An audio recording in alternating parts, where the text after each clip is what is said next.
Come to me, all you who labor are burdened, and I will give you rest, says the Lord.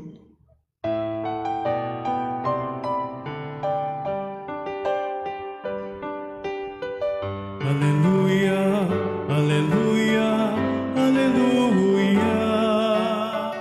Hallelujah, hallelujah, hallelujah. Hallelujah, hallelujah.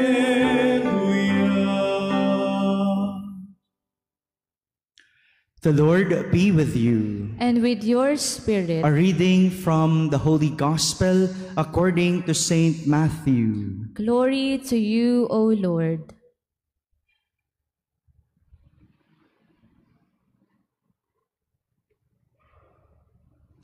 As Jesus passed by, he saw a man named Matthew sitting at the customs post.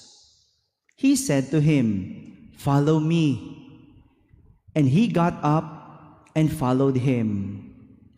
While he was at table in his house, many tax collectors and sinners came and sat with Jesus and his disciples. The Pharisees saw this and said to his disciples, "Why does your teacher eat with tax collectors and sinners?" He heard this and said, "Those who are well do not need a physician, but the sick do. Go and learn the meaning of the words, 'I desire mercy, not sacrifice.' I did not come to call the righteous, but sinners." My friends, the Gospel of the Lord. Praise to you, Lord Jesus Christ. Good afternoon, my dear brothers and sisters. Our Gospel today tells us the story of Matthew. Matthew, the tax collector. More than being known for the kind of job Matthew has, his job is known for being corrupt and traitor.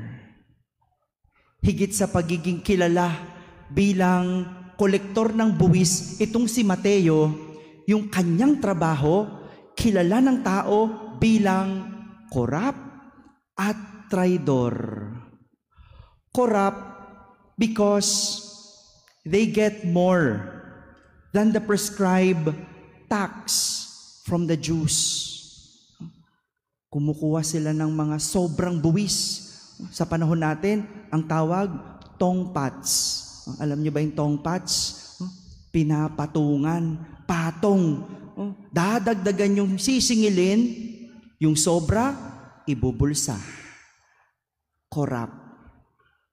And traitor. Traidor because they work for the Romans. That's how people look at tax collectors during Jesus' time. I repeat, during Jesus' time. Wala akong sinasabi ngayon ha. Noon. Bahala na kayo ngayon.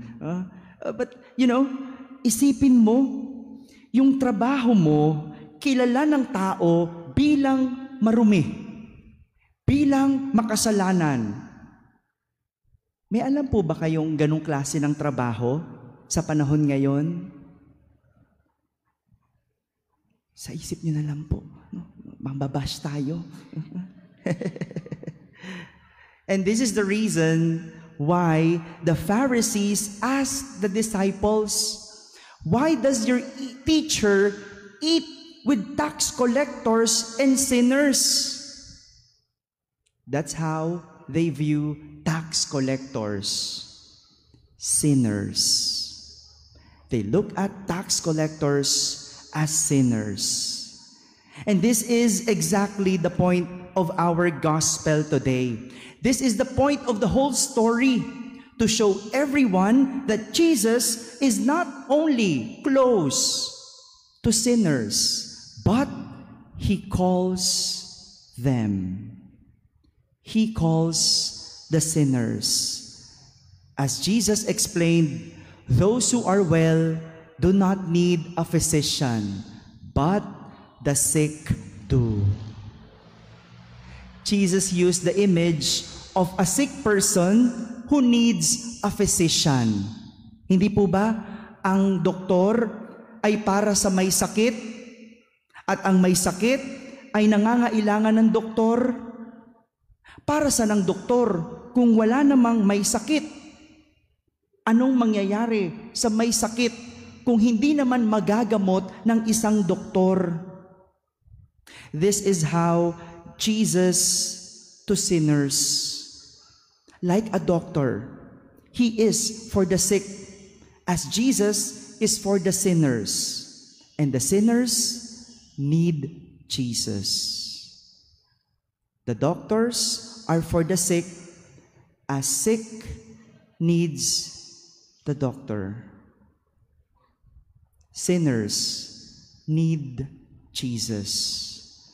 But in reality, do we really need Jesus? Being a sinner, do we need Jesus? Ang mga makasalanan ba sa panahon ngayon, hinahanap pa rin ang Diyos? Nilalapitan pa ba ang Diyos? O tuluyan ng lumalayo sa Diyos? Pero ang totoo, at itong totoo, tinatawag ng Diyos ang mga makasalanan. Dito naman tayo hanga kay Mateo. Dahil kahit anong sama ng kanyang nagawa, nakuha niyang magbago. Yung iba, hinayaan na lang. Makasalanan na ako, ayaw nang magbago. Nasanay na sa nagawang pagkakasala, kaya ayaw nang lumapit sa Diyos. Pero si Mateo, kahit anong sama ng kanyang nagawa, isang sabi lang ni Jesus, sumunod siya at nagbago. Walang halong pangangatwiran, iniwan ni Mateo ang nagpapasama sa kanya. Isa pang kahanga-hanga kay Mateo, iniwan niya ang dahilan ng kanyang pagkakasala. For the case of Saint Matthew, it was his job.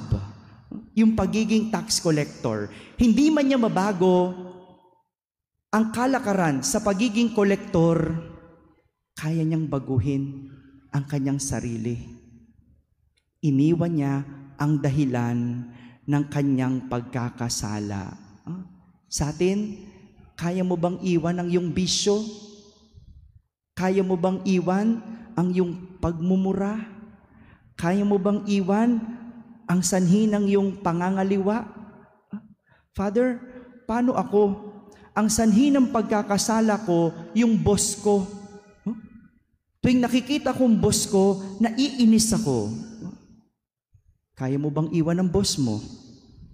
Kung di mo kayang iwan, iwan mo yung nararamdaman mong inis. Ikaw yung magbago, hindi yung boss mo. Hayaan mo yung boss mo. That's a good challenge to us. Kaya mo bang iwan ang sanhi ng pagkakasala mo para sa Diyos? At higit sa lahat, si Mateo, kahit masama ang tingin sa kanya ng mga tao, mas nanaig sa kanya ang tingin ng Diyos. Mas nanaig kay Mateo ang tingin sa kanya ng Diyos. Mga kapatid, hindi tayo makakapagbago kung hindi mo iiwan ang dati mong nakasanayan. Hindi ka makakasunod sa Diyos.